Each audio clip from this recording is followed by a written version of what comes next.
मेरे प्यारे बच्चों, कैसे हो तुम सब। तुमने मुझे पुकारा और मैं चली आई हूँ। मैं सब जानती हूँ तुम्हारे मन में क्या है, क्या चल रहा है। तुम यही सोच रहे हो ना कि जो तुमने वर मांगा है वह तुम्हें अभी तक क्यों नहीं मिला। मेरे बच्चे, मैं बताना चाहती हूँ कि तुम जो मुझसे वर मांग रहे हो उसमें थोड़ा समय लगता है, जिस कारण तुम सब्र नहीं कर पाते और कई गलतियां कर जाते हो। तुम जो मांगते हो तुम्हें तुरंत ही चाहिए होता है, परंतु ऐसा नहीं होता है मेरे बच्चे। हर चीज वस्तु का एक समय होता है, परंतु तुम सब्र ना करने के कारण कई गलतियां कर जाते हो, जिसके कारण तुम्हें भुगतना पड़ता है भविष्य में, और कई अपराध भी कर जाते हो तुम।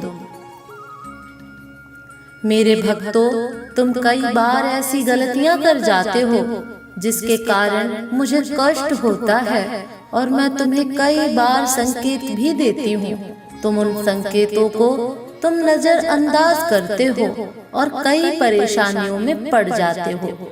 मैं बताना चाहती हूँ, मैं अपने भक्तों को, अपने बच्चों को कभी भी परेशानी में नहीं देख सकती।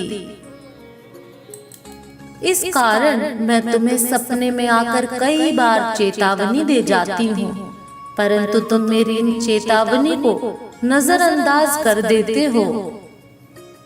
इस कारण तुमने कई गलतियां, पाप पुण्य कमा लिया है। तुमने मेरा कहना ना मानकर गलती कर दी है। जब तुमको मेरे अलग अलग रूपों में मार्ग दिखाया करती हूँ तो तुमको उस मार्ग पर चलने में कठिनाई मालूम होती है।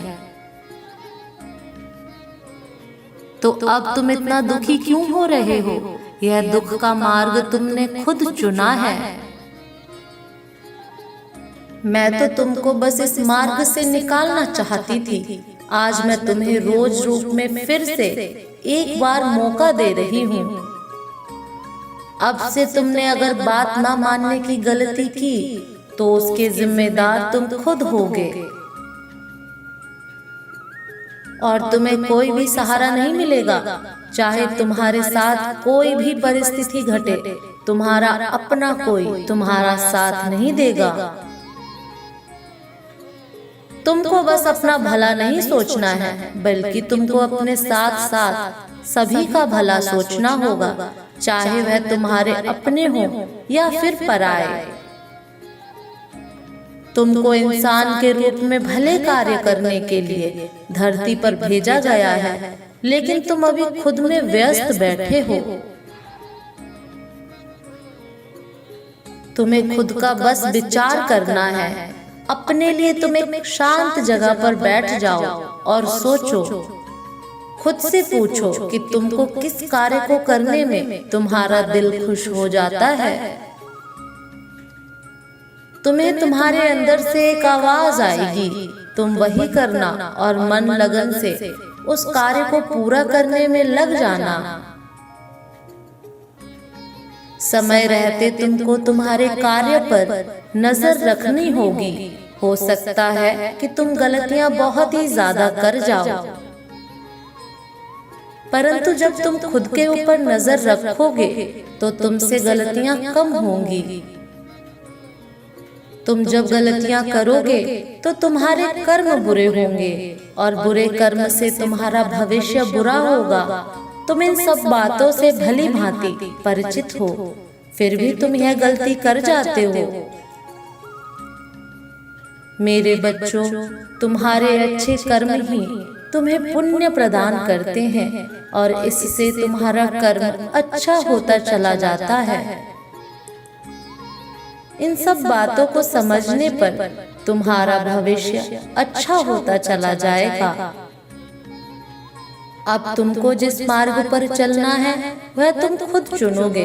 तुम्हें अपना जीवन दुख से भरा चाहिए या फिर खुशियों से, यह तुम अपने कर्मों से चुन सकते हो।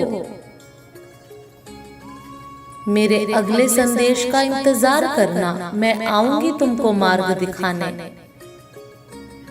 और तुम्हारे कर्म निर्धारित करेंगे कि तुम्हें तुम्हारा मन चाहा वर प्राप्त होगा या नहीं। सदा खुश रहो मेरे बच्चे, तुम्हारा कल्याण हो। मेरे बच्चे, खुशियों की असली चाबी तुम्हारे पास ही है। कभी कभी तुमने ध्यान दिया होगा कि यदि तुम किसी दिन बहुत ज्यादा आत्मविश्वास से भरे रहते हो, बहुत ज्यादा अच्छा महसूस कर रहे होते हो, अपने अंदर बहुत ज्यादा शक्ति को महसूस कर रहे होते हो और भगवान इससे संरेखित में होते हैं, तब तुम्हारे अंदर एक ऐसी ऊर्जा होती है जो तुम्हें प्रेरित कर रही है, तुम्हें अपने जीवन में बहुत आगे तक ले जाना चाहती है। यदि ऐसा तुम्हें अपने खुद के अंदर महसूस हो रहा है, यदि खुद के अंदर ऐसी भावना आ रही है कि तुम्हें अपनी इच्छा मिल जाएगी, तुम्हें सब कुछ मिल सकता है क्योंकि तुम इस लायक हो कि तुम्हें सब कुछ मिल सकता है, तब तुम इस आत्मविश्वास की वजह से ही, इस भावना की वजह से ही इतने ज्यादा उत्तेजित हो जाते हो कि तुम अपने जीवन में कई सारी चीजों को आकर्षित कर लेते हो, वह भी बहुत आसानी से। पर अचानक से तुम्हारी सकारात्मक ऊर्जा कब परिवर्तित हो जाती है किसी और ऊर्जा में तुम्हें पता भी नहीं लगता और तुम जान भी नहीं पाते। आखिर वह कौन सा कारण है, वह कौन सी चीज है जिसकी वजह से तुम उदास महसूस करते हो।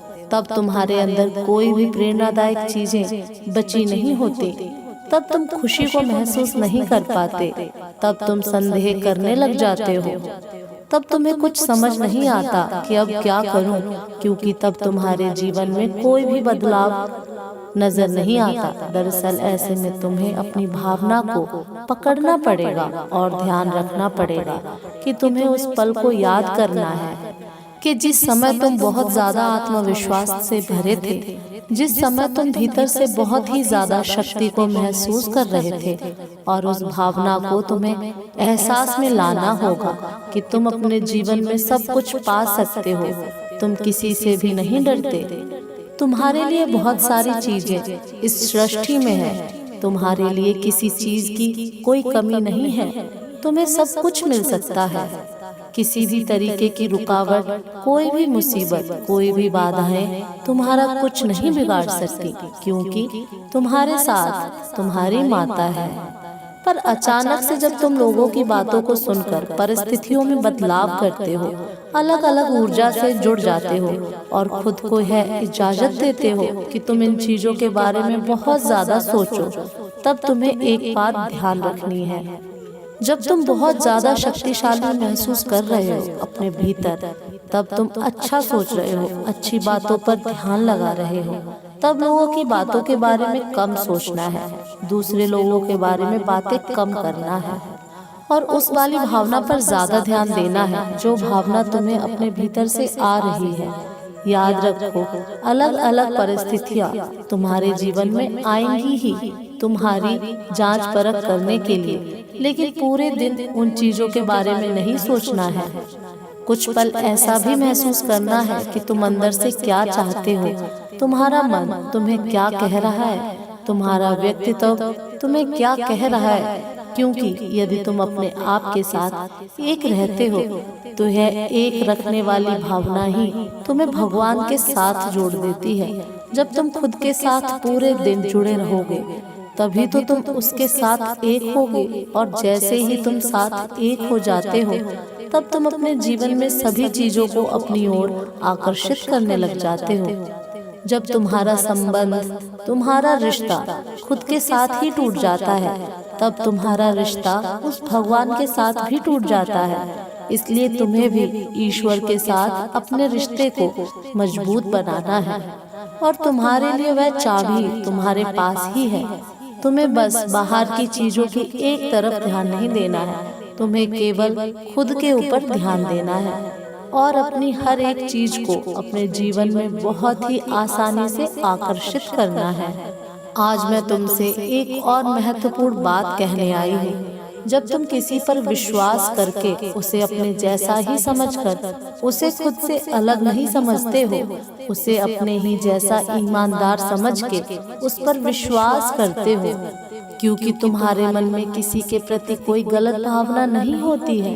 तुम दूसरों को सदैव अपने जैसा ही समझकर प्रेम देते हो, जिस कारण कभी कभी तुम्हारे मन को भी चोट पहुंचती है, क्योंकि जिसे तुम बहुत ज्यादा विश्वास करते हो वही तुम्हें बहुत ज्यादा कष्ट भी देते हैं। और मनुष्य का स्वभाव प्रेम के बदले प्रेम पाना है, परंतु यही प्रेम व्यक्ति को आशाओं से भर देता है, और आशा जब पूरी नहीं होती तब वह कष्ट का कारण बनती है।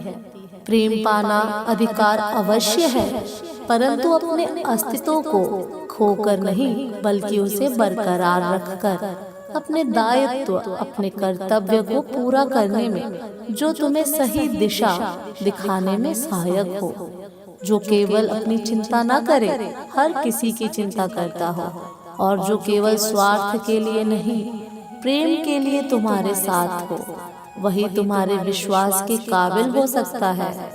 हर व्यक्ति को अपने प्रेम के साथ साथ अपने कर्म के प्रति भी निष्ठावान होना चाहिए, तभी तुम अपने जीवन में संतुलन बनाए रख सकते हो और दूसरों से कम आशाएं करके भी खुश रह सकते हो। इन बातों को हमेशा याद रखना। तुम्हारा कल्याण हो। जय माँ आदिशक्ति, जय माँ काली।